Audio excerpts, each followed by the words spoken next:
Background. Don't worry about the dog. It God, adds, the dog adds he's what we need. he was quiet the whole time. He was sitting there silently. You could see him in the corner, and now he's having like a panic attack. I think he can probably. Are my on speakers? No, headphones. That's why I don't know. Oh, It was like immediately you logged on and he started flipping out, but it's weird cuz I have headphones. I wonder if he can still hear me. I wonder. He didn't do that with the other meeting. That's funny. You want to do an intro? Yeah, let's do an intro. All right. Hey guys, welcome to Unscripted Strength. This is episode 4. My name is Day, I'm Ethan. Hello. and today I don't know what we're going to talk about because we are unscripted, but we're going to talk about something Yeah, we're and just it's here going to to be rip good. it. Yeah, Yeah. rip it and have a good time. Yeah. We were talking before we started this about sometimes people online oversimplifying things by people online like fitness influencers and I think the um, online world kind of caters to some rage bait and some like you gotta condense things so that you'll look at it, because we're all creatures of like wanting you to look at our stuff we put out and we try to follow the trends. And so Day and I were talking about how some of these things, and I'm sure Day has it too, but I have clients all the time that ask me like, what do you think about this post? Like, is this true? And there's just like too much nuance to stuff to put in a single post and like really get the point across, I think sometimes. And there are some people that do a great job of it, but they make really long posts and I think they have less viewers because they take the time to go through and it's not as rage baity because it's like this is how life is. So Day and I were talking about that. If I don't want to do my my normal 10-minute ramble, so I'll let you Hey kick in on man, that. I like it. I just let you go. I know. Um yeah, I think that's one of the big things with social media, and I think that's why the fitness community, fitness influencers, fitness community, people in the field get a bad reputation is because they're putting out like oversimplistic things out there, pieces of information, which I understand why, like you were saying, that's what get the views and everything, but everything is always so complex and varies from person to person, right? Like I was telling you a few minutes ago, like there are just some movements that I do that I don't do and that I don't have in my plan because they just hurt. They just don't feel good with me. And I don't know why. I don't know if it's a anatomical issue. I don't know if there's another underlying culprit that I need to work on before I start doing this movement, which is more likely the case. But I don't think it's one of those things where I could just like be like, oh, this hurts for me, therefore it hurts for everyone. Kind of like, oh, hey, I like front squats. Front squats works for me. Everyone's gonna do front squats, right? Everyone is just so complex, and their bodies are everyone's different. Their circumstances are different, and I think that really takes um, a toll. And I think that goes into the play too of when people program, right? Like coaches program, and you look at their program like, why are they doing this?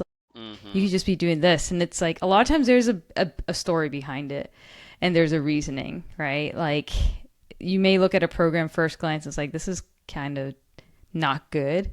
Hmm. And then there's a reason why like they're doing XYZ. And then you're like, oh, okay, that makes sense. There's a story behind it. There are circumstances and things that you have to consider.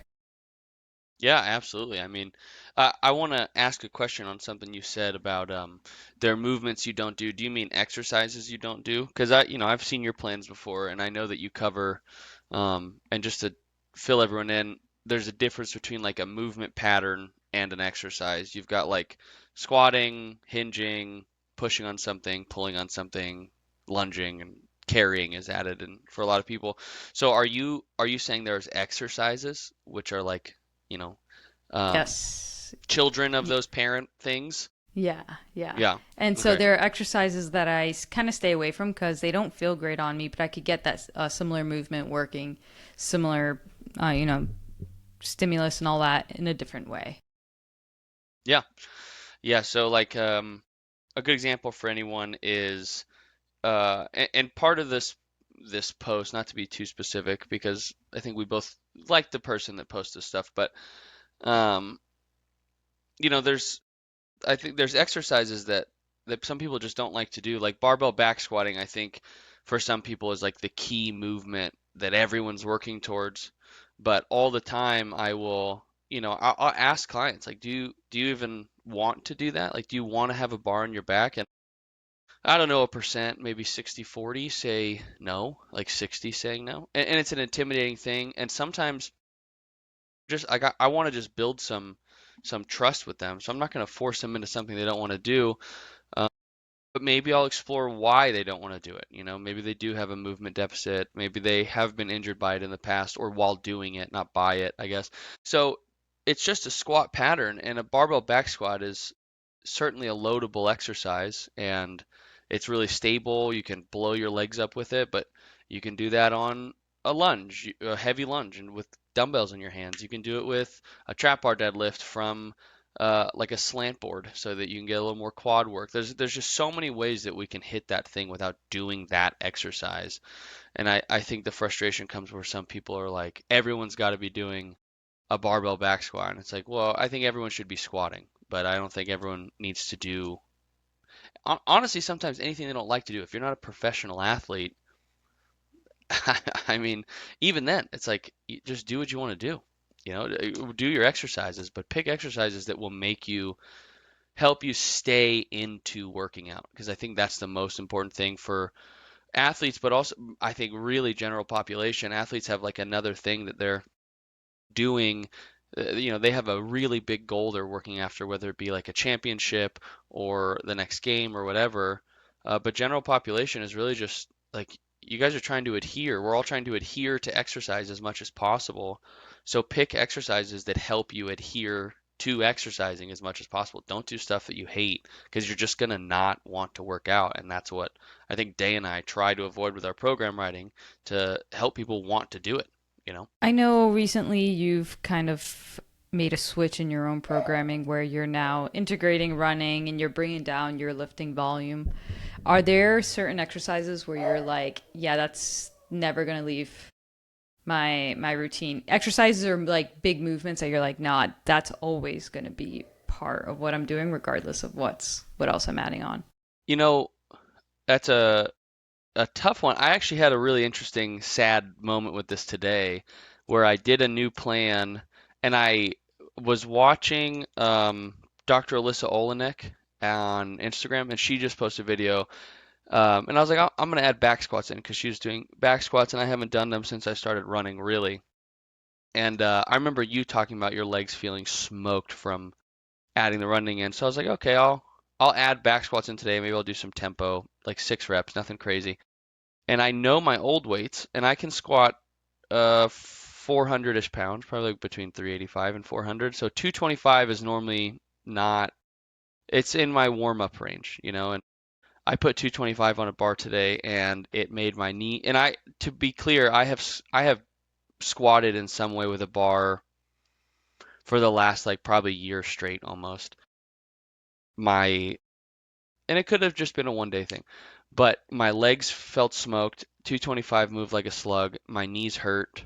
My right knee still is bugging me a little bit from squatting. So, is there exercises that will never leave? I thought barbell back squats were one of those exercises. And if you had asked me 2 months ago or 3 months ago, when 2 months ago when I really started running, I would have told you barbell back squats are never ever going anywhere. But I think the risk to reward ratio for what I'm trying to do, I'll explore this, but I don't know if squatting is going to stay in, and I'll probably just do some kind of supported squat, and honestly mainly lunges, just to get my leg strength, keep my leg strength where it is. But like all my upper body stuff, I think will stay in. I'm not. Maybe it's because my tempo's too slow, but I'm not really a hamstring or glute runner, so my RDLs will never leave, and those haven't really been touched by my running. I can do pretty heavy RDLs, and I've done those the last 2 or 3 weeks and had no issue. So RDLs, hinging, I'm really good at hinging, so that'll probably stay in. Um, Yeah, back squatting. I know this is actually the opposite of what you asked me, which was, is there anything that will stay in? And I have realized that you have to be adaptable when you're trying to work for something and not grind your head into sandpaper, because it's going to make you not want to do it. So I squatted today to figure out if I could, and I think I might be realizing that I can't right now, and that's okay. And I have to figure that out, but I'm just going to adapt and move on. Like we were saying, not every exercise has to stay in all the time, even though it's my favorite. I'll just do something different and have a good time with it. So I think that answers the question. Long-winded as always, but Yeah. No. That answers the question. Well, I think it's good to kind of see when things change in your program and your goals shift. Like, what changes do you make, and what are things you consider? And I think when I go through those phases where I'm like, all right, this is a new goal of mine. Like, what are some things I could just kind of throw out in a sense, and what can I keep in? Like, what's something that I'm always going to keep in because it makes me happy, right? We always have those type of exercises, or I think we should at least. yeah, absolutely. Um, yeah, I think that's really good. I think focusing on, and we mentioned this on the last one, but telling your coach, like if you're newer to exercise or more advanced and you have a coach, tell them the things you like to do because I don't know what the hell you want to do if you don't communicate with me. And, you know, tell me, like, if you like, you're like, oh my God, there's nothing in life I like more than doing triceps. Like, great. We can add them in, especially, if you've got nothing you're like really working towards minus like other than like general health, like awesome. Like let's throw triceps in at the beginning of every workout you do if you're doing 3 days a week. And it's just like another thing to add of like, oh, this is kind of fun. And I think as coaches sometimes like Joseph said this to me a long time ago that we are trying to provide so much value to our clients that they can fire us. Like I want them to be invested in their own health enough via like conversations we have with them and educated enough about exercising and how to do it that if I have a client that leaves, I am certain that they can go be successful on their own. Like I'm not trying to sell someone to me for their whole life and be like, you can't do anything without me. I want you to succeed outside of me. I don't want to be the thing you rely on for the rest of your life. And um, part of that is learning like, oh, I don't have to do like it doesn't have to be perfect. I can do the shit I like first and then hit all the stuff that I should hit afterwards. So I don't even know what question did you ask me? I don't know what I did, what I asked, but hey, that was a good segue. Yeah. Um, how's your training going? It's going good. This past weekend was kind of hard to get training in as normal just because building the rack, which is, Yes. dude, it was the worst experience of my life, which makes me sound like, wow, she's soft because building a squat rack was the That's so worst. funny. But it was so bad. I was able to get all my training in. I mean, you saw the video I sent you where I'm like doing a light front squats like in the middle of all the uprights and boxes around me and all that because I had like a super small space to do it. Yeah. And nothing was put up yet, so that was kind of difficult. But you adjust and adapt and whatever. But building that squat rack almost took me out. There was one point where I was me and Marley built it together and she did most of the work, honestly. Like I'm not one of those people who know anything about tools and being handy or anything. Luckily she is, so that helps. And we're putting the multi-grip pull-up bar on Hmm. the squat rack. So we have all the uprights, right? So they're all good to go. And now we're putting the multi-grip pull-up bar, and that thing is heavy. It is hefty as hell. So I'm the one holding it over my head, and she's screwing it in. We're also in a hot garage. Hmm. It's what, 105 outside, 110 Hmm. at this time of the day, and so we're sweating bullets. And we've been in there for like a few hours, and that bar falls on my head. And like I swear to you, I thought I was gonna be like bleeding from my head. I was so mad. I was so mad. So that I know you asked me how my training's going, and It's, I'm giving I you this mean, now that story. now that the rack is up, But I mean, maybe that post that we were talking about is correct. Maybe everyday life stuff is the most dangerous thing that you do. yes, because like I said, like I don't usually get injured, and here goes me like giving myself a concussion and almost splitting my head open. I was so mad, but I dropped the wrench on my foot several times because it would just like slip out of my sweaty hands. I accidentally kicked a few like tools on the ground and pieces that were on the ground, and I lost a toenail. So it was an experience, but it's up. So What? How are you putting this thing together that I don't you're know. I losing a think, toenail? dude, it was a mess. It was a complete mess, but it's up. So my training is now going to be amazing because I have a cable system at home, which is Yes. it's going to be it's just fun, right? Like lat pull downs are fun, cable rows are fun. Yeah. Um I could do tricep rope extensions now. Those are fun. Like so I'm really excited. Oh, there's a belt squat attachment. I was about to ask That's about going to be that. fun. Yeah. Yeah, I haven't set that that up, is. but yeah, so we have that in the corner and that'll be fun to use. Yes.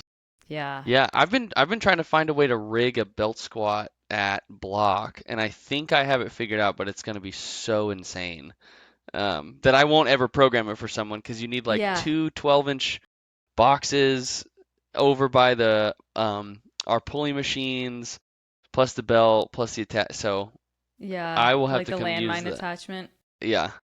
Every time where like I try to improvise for an exercise, I just go on YouTube because like my mind is not creative at it. Like I can't think like that. So I just go to YouTube and then I always like I find a video and I'm like, that is very clever. I would have never thought of that. You're like, I'll just do it that way. Yeah. Yeah, Yeah. the funniest is, I'm pretty good at making shit up like that, like figuring those things out. And man, there's been some times where, of course, I can't think any off the top of my head, but a client has, I'm like trying to figure something out, or I see them do something, and I'm like, why are you doing that? And they're like, I don't know, it just seemed like the easiest way to do this. And I'm like, you have no idea how long I've been thinking about how to do the thing you're doing right now correctly, and you just solved a huge problem for me. And I Yeah. can't think of any. I wish I could, but there's been some moments where someone's doing, oh, on the, like if you're doing a chest supported row on a bench, you can kick the bottom seat up and angle it so you can put your knee on it instead of, because shorter people have a hard time with that. So there's been a couple things where I see people do it, and I'm like, holy shit, how did you figure this out? Yeah. I've been staring at this for months, and I cannot figure out how to do this. I know. I just steal ideas as I see them, as I see people do stuff because like I said, my brain doesn't work like that. Um, it just doesn't. So, Yeah. but yeah, with that cable machine though, I feel like my training will adjust a bit, like just adding like the belt squat attachment. Definitely going to utilize that a crazy amount Yeah. of times. Using the cable system a lot. I've seen different attachments and things for like leg extensions and hamstring curls with the cable machine. I need to like look at those videos a little bit more to kind of see how that works. But yeah, it'll be good. It'll be fun. Do you have all the attachments for that stuff? For the belt squat, dips, and leg roller, for split squats. But other than those are the only attachments. Oh, and like all the lat pull down attachments, like all those. Yeah, I Yeah. have those as well. Well, that's good. Yeah, you've got Yeah, like the whole kit and caboodle now. yeah, You've I'm really got the excited for thing. it. I mean, why do we would never need to even train at block? Well, so we need this podcast to take off so we can buy a mini split for your Yeah, garage. that's what's missing. Honestly, that the guy who's um took all the boxes today. I had like some junk removal guy come by, Nice, you found and someone. and he was just like, "Oh, all you're missing is a mini split," and I'm like, "I know, I know," but then So funny. I like doing like, well, I guess if I have a mini split, I can still do heat training stuff, just like turn it off and put the garage door open. Um, but right now, I'm really enjoying like working out in the heat and doing those things. Like it was kind of crazy, like working on the squat rack because we were in there for hours in a closed garage, and it's like it was like sitting in a sauna for a bit, and like my shirt was like soaked, like disgusting. Yeah. Um, That's and like I'm the like, untold bullshit with a garage gym. If you can't, if you, I mean, who has a mini split? They're just like, I'll just put this in my garage. I mean, I guess some people yeah, do, but it is just, it cooks in there. It's yeah. so hot. But just imagine all the adaptations you're getting. Crazy. Yeah, I mean, I guess forced adaptations are still pretty good if you're like, well, I'll just add this on to something that I'm doing because it is. Yeah, Oops. yeah, Yeah, yeah. that's so But funny. yeah, I know. I went through a phase in the spring semester, this recent spring semester, about like heat training, Hmm. because we were preparing the triathlon team. They were competing in Miami, and Miami, we all know, is hot and humid, and we were training here, obviously, where it was. Some of it was during the winter, so it was kind of still a bit chilly here and there, but not like crazy, right? But very dry. Um, the coach, he was like, all right, like usually in professional sports there's an exercise physiologist who takes care of all this like heat training stuff, so he's like, this is your project. And because he knows I nerd out about that stuff, so I was like, amazing. So like Yeah. I went down a rabbit hole of like reading all these research papers and watching all these videos about like heat training and all that. And so we had like a few sauna sessions each week the girls were required to do, starting pretty light, 10, 15 minutes, and then increasing that time little by little for like the next 2 weeks. And then they would do easy bike sessions in their training room, which is this tiny room that's like out in the pool deck. We'd close the doors, put space heaters in there. They're all like wearing like their sweaters and long pants and all that. Oh And it's just like no. it's hot in there. So I'm there like recording their heart rate. I was recording their heart rates. I was recording their core temperature, but that we didn't have like the advanced technology for core temperature, so we just stuck a thermometer in their ear and measured their ear temperature to get that, and just like measuring it every 5-10 minutes.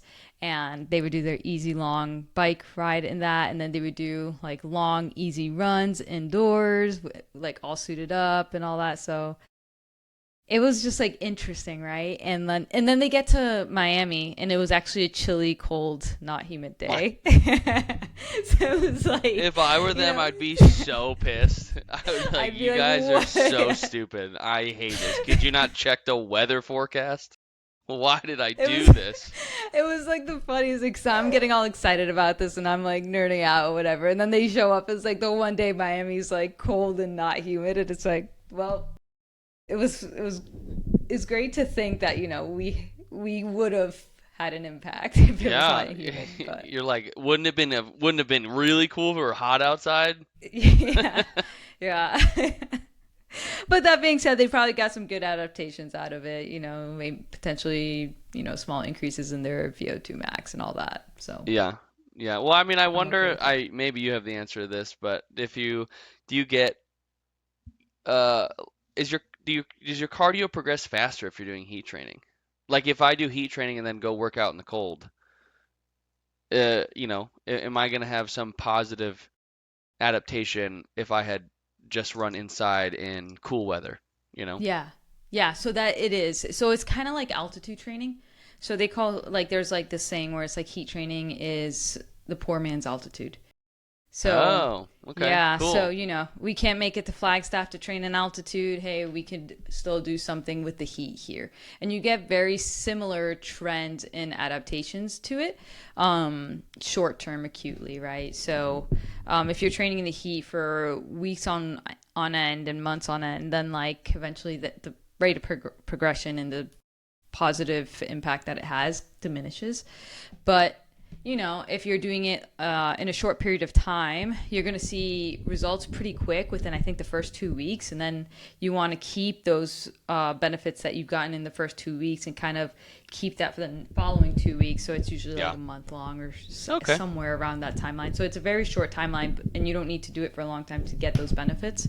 Yeah. So that's the cool part about it. It's like you see those trends, and there's impacts. They've shown that there's impacts on like VO2 max and a lot of the like cardio cardio metrics. Yeah. Yeah. Very cool. Yeah. Okay, before we wrap this up, I have a question for Yeah. you. The Yeah. question for you is, what is your non-negotiable pre-workout ritual? What is the thing you do before every workout? Before every workout, what is one thing? That's a good question. Because I know when you work out in the gym, you kind of just rip it. I You're know. like, That's I'm what I'm doing trying to. pull-ups. Yeah, it's like, well, let me go to the pull-up bar. Yeah. One thing that I do before every session is like I look at the workout to make sure that I have everything, like, that I have everything in line. So it's more of like a logistical planning process more than like preparing my body for it. So it's like, and I guess, so instead of like body prep, it's more like mind prep because I like to make sure that everything's available, that I can have everything planned out, and that I know what I'm doing in case that I need to make any modifications based on what's around. So, um, I think that's like the one thing I do every single time because like my nutrition before I train varies, how I warm up varies. Like if I'm doing lower body, there's gonna be more warm up than the upper body for me at least. Like, So you just make yeah, sure the plan's all synced up. exactly. Yeah, Okay. I mean, that's yeah, good. That seems like a good yeah, pre-workout thing. yeah. What about you? Um, Honestly, I think similarly. It was funny when I made a post for Carmen's question about how we warm up or how to warm up in general, which I think we both could walk anyone through warming up for a workout or run, whatever. But we don't normally follow those rules, to Yeah, be honest. And yeah. part of that is because we work so much. I think, like, I sometimes, like today I had a 40-minute block between my shifts at work to get a workout in. And it's like I can't spend more than like 4 minutes warming up or I'm not going to finish what I need to do. So if I'm in that time, and I kind of felt guilty because that video I posted was, I mean, it's still what I do, but I'll even shorten. I think my option one was like pick your first exercise and do 3 extra warm up sets. And there's times where it's like I do 2 or 1, and I'm like, okay, I just gotta rip it. I will say, and I guess I didn't even think about this or mention this. If I'm shorter on time and I can't, this is my pre-workout ritual, I think, is I think about how much time I have because I'm so pressed for time all the time. If I know I can't get to a good warm up, a longer warm up where I can like sufficiently push a few heavy sets, I will count my warm up sets as working sets and just switch to a little more volume, same exercises, and hit one top set. Instead of, I normally do like 2 warm up sets, two like just under working sets, maybe 1 or 2, and then 3 straight hard working sets, 2 to 3. And if I'm short on time, I'll just do one working set. So I'll just work up to it, crush one thing, move on to the next thing. So my pre-ritual right now, honestly, 2 things that I have to eat. I think I just move so much and talk so much right now for work that my blood sugar crashes all the time. Especially like I'll coach for 5 or 6 straight hours and then go to like right into a workout and That's exhausting. I've got nothing left. So I try to time it and eat an hour before, so I am thinking about that. But then I'm just like looking at the time slot I have and I look at my workout, which is in my head right now, and just shorten it as I need to. So that's my ritual is just like what time do I have and have I eaten in the last 45 minutes because my blood sugar's about to hit my toenails. Yeah. So that, Yeah. that's all I got right now. I wish I had more, I'll be honest, but I Yeah. don't. No, I feel that. Like you said, I usually go in and I just try to rip it. I think for me, it's like I think a lot of people waste a lot of time on warm ups. It's because it's very easy to get caught up Hmm. in it and like overdo it. So I just like I'm like, all right, everything feels good. All joints are good. All right, let's go. Hmm. There are other times where I spend a little bit more time based on how I'm feeling. Like sometimes my knees get very stiff. So you'll see me do a few extra things in the beginning, but man, I don't go past like 6 minutes Yeah. of warming up. Like Yeah. that's max. And yeah.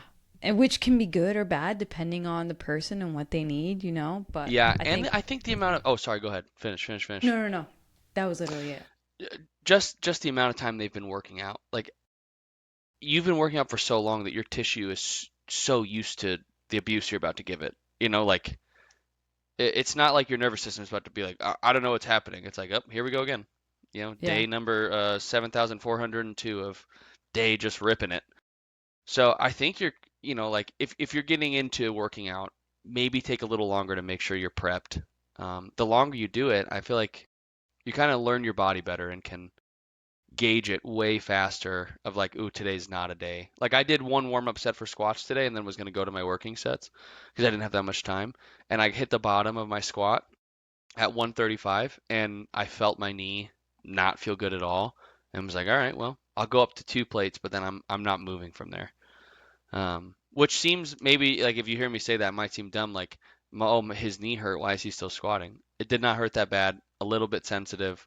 I cut my range of motion a little bit and then just hit the squats. My knee feels better now. So um, I'm just trying. I'm not scared of my knee. It is going to be what it's going to be. So Yeah.